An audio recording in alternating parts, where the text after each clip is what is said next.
நம்ம பாட்காஸ்ட்ல நீங்க கதைகள் கேட்கறத தாண்டி கமெண்ட் பண்ணலாம், போல்ஸ்ல கலந்துக்கலாம், வாட்ஸ்அப் சேனல்ல இணைஞ்சுக்கலாம், நீங்களே கூட கதைகள் சொல்லி அனுப்பலாம். நம்ம பிளேலிஸ்ட் பேஜ்ல இருக்கிற ஏஐ சாட்பாட் கூட சாட் பண்ணலாம், இமெயில் அனுப்பி புது கதைகளுக்கான சஜஷன் கொடுக்கலாம். இப்படி பல இன்டராக்டிவான விஷயங்கள் நம்ம பாட்காஸ்ட்ல உண்டு. இதையெல்லாம் மறக்காம உபயோகப்படுத்திக்கோங்க. சரியா? இப்போ இந்த கதையை கேட்கலாம்.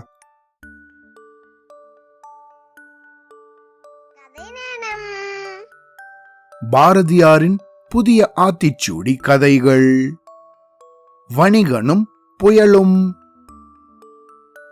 திருவாரூருக்கு பக்கத்துல நாகைப்பட்டினம் அப்படின்னு ஒரு ஊர் இருக்கு. இந்த நாகப்பட்டினத்து பக்கத்துல தான் வேதாரண்யம், வேளாங்கண்ணி அப்படின்னு இந்த ஊர்கள் எல்லாமும் உண்டு.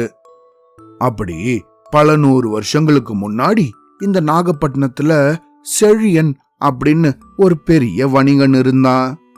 அவனும் கடல் கடந்து வியாபாரம் செய்யறதுல ரொம்ப கெட்டிக்காரன். அவங்கிட்ட நாவாய் அப்படின்னு சொல்லப்படுற மிகப்பெரிய கப்பல் ஒன்னும் இருந்தது. ஒரு தடவை இந்த செழியனும் தன்னோட கப்பல்ல திருபுவனத்துல நெய்யப்பட்ட விலை மதிப்பற்ற பட்டு துணிகள், வாசனை திரவியங்கள் இதையெல்லாம் ஏத்திக்கிட்டு கடாரம் போகிறதுக்கு தயாரானா. கடாரம் அப்படிங்கிறது இப்ப இருக்கிற மலேசிய நாடு. அப்படி இந்த கடாரத்துக்கு போகிறதுக்கு இவனோட கப்பலும் இவனும் தயாராக இருந்த நேரத்துல ஒரு ஏழை விவசாயி அந்த இடத்துக்கு ஓடி வந்தாரு. அங்க வந்தவரோ தன் கைகளால செதுக்கின சில அழகான மர பொம்மைகளை செழியன் கிட்ட கொடுத்து, ஐயா, இந்த பொம்மைகள் எல்லாம் என்னோட கையால நானே செதுக்கினது. இத நீங்க எந்த நாட்டுக்கு போகிறீங்களோ அங்க வித்து அதுல வர பணத்தை எனக்கு கொடுக்கறீங்களா? என் குடும்ப வறுமைக்கு அது உதவும் ஐயா அப்படின்னு சொன்னாரு. செழியனும் நிச்சயமாக விக்கிறேன் அப்படின்னு அவருக்கு வாக்கு கொடுத்தான். இப்படி இந்த கப்பல் நாகப்பட்டினம் துறைமுகத்திலேருந்து கிளம்பி கடாரம் நோக்கி பயணம் செஞ்சுக்கிட்டு இருந்துச்சு. கடாரத்துக்கு இவங்களுடைய பயணம் தொடங்கி சில வாரங்கள் ஆன சமயத்துல நடுக்கடல்ல கப்பல் போய்கிட்டு இருந்தபோது எதிர்பாராத விதமாக ஒரு பயங்கரமான புயல் வீச ஆரம்பிச்சிடுச்சு. அலைகளும் மலை போல எழ ஆரம்பிச்சிடுச்சு. கப்பலோ பயங்கரமா தள்ளாடிக்கிட்டு இருந்தது. இந்த சமயத்துல கப்பலோட எடை ரொம்ப அதிகமா இருக்கு. எடைய குறைச்சாதான் கப்பல் முழுகாம தப்பிக்க முடியும். உடனடியாக கப்பல்ல இருக்கிற சில பொருட்களை கடல்ல வீசுங்க அப்படின்னு மாலுமிகள் எல்லாம் கத்தினாங்க. இந்த செழியனோ ஒரு நிமிஷம் யோசிச்சான். அப்புறம் அவன் என்ன செஞ்சான் தெரியுமா? அந்த ஏழை விவசாயி கொடுத்த அந்த மரபொம்மைகள் எல்லாம் இருக்குல்ல, அதையெல்லாம் பத்திரமாக ஒரு பெட்டியில வச்சு பாதுகாத்துட்டு தன்னோட சொந்த பொருட்களான இந்த விலை உயர்ந்த திருபுவன பட்டு துணிகள் எல்லாத்தையும் கடல்ல வீச ஆரம்பிச்சுட்டான். அப்படி கப்பல்ல இருந்த சில எடைகளை எல்லாம் இது போல குறைச்சதுக்கு அப்புறம் கொஞ்ச நேரத்துல இந்த புயலும் ஓஞ்சுது.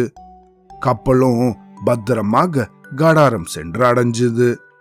அங்கேயோ அந்த ஏழை விவசாயி கொடுத்த அந்த மர பொம்மைகளை எல்லாம் மிக அதிக விலைக்கு வித்தான்.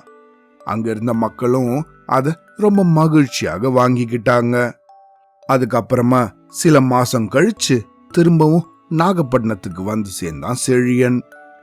அங்க வந்ததும் இந்த மர பொம்மைகளை வித்து வந்த அந்த முழு பணத்தையும் அந்த விவசாயி கிட்ட கொடுத்தான். இந்த விஷயத்தை கேள்விப்பட்ட அவனோட நண்பர்கள் எல்லாம், அட செழியா, உன்னோட பட்டு துணிகள் எல்லாம் இப்படி இழந்துட்டியே, அதையெல்லாம் எதுக்கு நீ தூக்கி போட்ட? இந்த மலிவான மரபொம்மைகளை எல்லாம் கடல்ல வீசிருக்கலாம் தானே அப்படின்னு கேட்டாங்க. அதுக்கு செழியனோ சிரிச்ச முகத்தோடையே, இந்த பாருங்க, என்னோட பட்டு துணிகளை நான் என்னோட உழைப்பால திரும்பவும் சம்பாதிச்சுப்பேன். ஆனா என்ன நம்பி பொருட்களை கொடுத்து அனுப்பின அந்த ஏழை விவசாயியோ நான் எப்ப திரும்பி வருவேன், அவங்களோட பொருட்கள் நல்லபடியாக விற்கப்பட்டுச்சா அப்படிங்கிற எண்ணத்துலதான் இத்தனை மாசமும் இருந்திருப்பாங்க. நான் அதை தூக்கி போட்டுட்டேன்னு சொன்னா அவங்க மனசு உடைஞ்சு போயிட மாட்டாங்களா? அவங்களுக்கு நான் கொடுத்த வாக்க மீறினா என்னோட நேர்மை என்னை விட்டு போயிடும் தானே அப்படின்னு சொன்னான். இவன் இப்படி தன்னோட நண்பர்கள் கிட்ட சொல்லும்போது தன் நண்பர்கள்ல இருந்த ஒரு அமைச்சர் மூலமாக இந்த விஷயம் சோழ மன்னருக்கும் தெரிவிக்கப்பட்டது. இந்த செழியனோட நேர்மையை கேள்விப்பட்ட சோழ மன்னரோ அவனை நேரடியாக அரசவைக்கு வர சொன்னாரு. அங்க போன அவனுக்கோ பொற்காசுகளை பரிசளிச்சு அவனை பாராட்டினாரு. இதுக்குதான் பாரதியார் தன்னோட புதிய ஆத்திச்சூடியில பொய்மை இகழ் அப்படின்னு சொல்லியிருக்காரு. அதாவது பொய்யான வார்த்தைகளையும் நேர்மையற்ற பழக்க வழக்கங்களையும் வெறுத்து ஒதுக்கணும் அப்படின்னு சொல்லியிருக்காரு. அது மட்டும் இல்லாம இந்த கதையில செழியன் செஞ்சது போல எவ்வளவு பெரிய கஷ்டம் வந்தாலும் நம்ம அடுத்தவங்களுக்கு கொடுத்த வாக்க நிச்சயம் காப்பாத்தணும். ஏன்னா நேர்மைதான் ஒரு மனுஷனுக்கு இருக்கிற உண்மையான செல்வம். சரியா? அவ்வளோதான்.